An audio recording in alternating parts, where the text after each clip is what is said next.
All right, everyone, I want to give you an update on this new horse here. This is Major. He's a 6-year-old Gunner Special Nite. Had a fair bit of success in the program that he was in before. Matt McLaughlin did a great job on him, scored a 219 on him at the Cactus Classic at the Run for a Million qualifier. Saw the video. Horse looked fantastic. He's done a great job on him. I've got him now, and his job in his future, near future, is going to be as a non-pro horse. And I just want to take a little minute to show you what I do with a new horse. I'm going to show you that circle drill. For those of you that have seen it, you're going to get to see it again on a different horse. And if you haven't, you'll see what I'm talking about. So specifically on this horse, what I'm going to do is I'm going to try to work on getting him steering without messing with his face a whole lot. I'm not going to work a whole lot on collection. I have a feeling he's probably had plenty of that. My goal here is to show you a couple spots where you're going to want to pull on the horse's face, and I'm going to try to get you not to. So all I'm doing right here is I'm riding with my hand with the loose rein right here in neutral, and old Major kind of drifted to the right here. I'd let him do it, and I just pick up,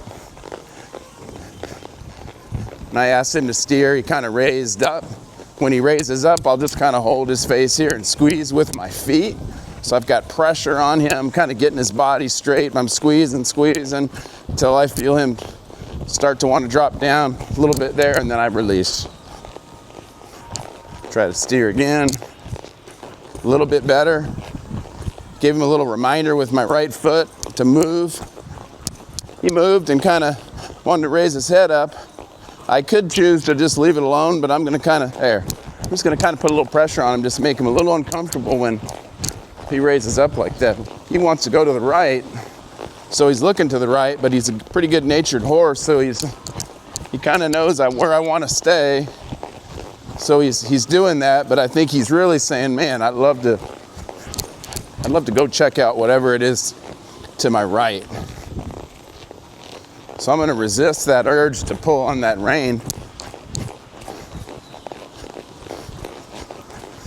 Just keep my hand down. See, he's thinking right here. There, that was a pretty good turn there. Then I'm always thinking about trying to keep his body in alignment. So that's why you see me pushing that left side there, as I'm pushing his hip out of the way, trying to get his body straight. Again, you haven't seen me go after. Okay, there was a little change there. He kind of on his own went to the left, but he's still looking right. And this is where the patience comes into play, because trust me, I would love to pull on the bridle reins, but I just don't think that's what's going to work. And then also, I know this is he's not old, he's only 6, but he's a seasoned vet that's seen a lot of things. This right here, though, I'm just making him be accountable, figuring out where to go instead of doing it for him. And then I think that it gets in that horse's mind where they have to kind of think about where they've got to go instead of relying on me. Because I think sometimes when they're relying on us all the time, they get a little tired of that pressure all the time, and they want out. Now you're noticing when I guide him, when I have to handle him, he's getting much better about accepting that instead of throwing his head up and kind of panicking. And so as long as he does that, I'll just keep playing this game with him, where when he goes that way, I'm going to squeeze my spurs and then neck rein him away. And the minute I feel him just kind of pull like a magnet that way, I'm just going to leave him alone. He's thinking. Still got his head to the right, but not as bad. That first 2 steps there was great. I say that because he didn't turn his head the wrong way. So you got to start looking for those little signals that you're going the right way. There, I kind of whack his shoulder a little bit. I'm liking his reaction, though. He's getting, again, like more what we call connected, where everything works together with his body. And sure, I can shorten up the reins and I can kind of fake it, but I don't think I'm going to get everything out of this horse if I have to do it for him. Here at home, I'm going to try to make old Major here do it on his own. I think a lot of you guys with your older horses, you'll find you got a lot of work you can do at that walk and trot, and then you can go do the same thing at the lope. But it's incredible how good they feel when they kind of lock in and they are doing it on their own. I expect this horse's head to start to drop, and the reason why is I think he's gonna get a little more confident in where the boundaries are at. So again, you can see I'm doing the exact same exercise that I did at the walk.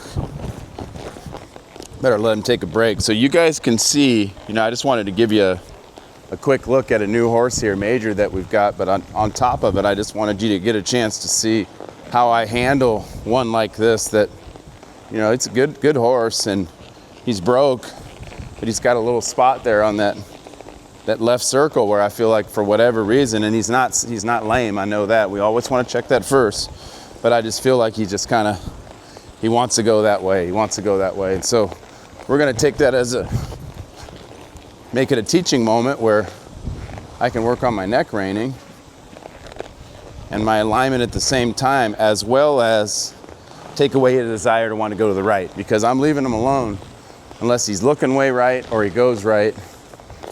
And that's my chance to work on him a little bit. And then when he gets right, I leave him alone. And that time he came through pretty good. But you can literally see the wheels turning in this horse's mind, which that I think is where we want to be. We want these horses to kind of have an idea of where they're supposed to go. So there's a little update on Major, combined with a little refresher on steering your horses and knowing when to pull on their face, when to leave them alone. This is a nothing little low port on him with a leather chin strap. He's just getting better and better and better. And hopefully you guys can see now the difference in his body language. Now you see we move that head, everything goes that way. And now when he steers, he's staying low, I leave him alone. That first couple times I steered, he got way out of position and I just held and made it uncomfortable. But making a lot of progress. Really a smart horse, as you can see. We did a lot in a short amount of time, and I feel like every day he's getting a little bit better and a little bit better, and before you know it, we'll have him dialed in, and you guys might see him in the non-pro, or things keep going well, maybe I might try to test drive him out in the open one time. Hope that helps you. Get in a hurry to go out and walk, work on neck reining, have going after your horse's face be a lot lower on your priority list when they're at this stage.